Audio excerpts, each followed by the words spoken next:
নমস্কার, আজকে তৈরি করছি করলা রেজালা। যারা করলা খেতে না শিখতেন তারাও কিন্তু নিমেষে এক থালা ভাত খেয়ে নেবেন।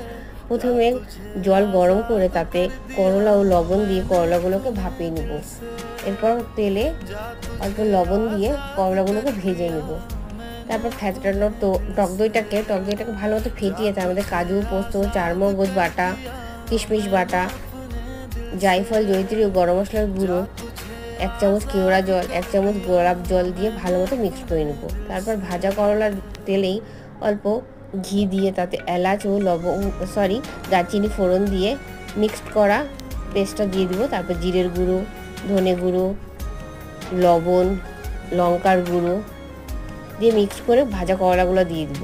এখানে আমি দুধ দিয়েছি, আপনারা চাইলে পাউডার দুধ জলে গুলে দিতে পারেন।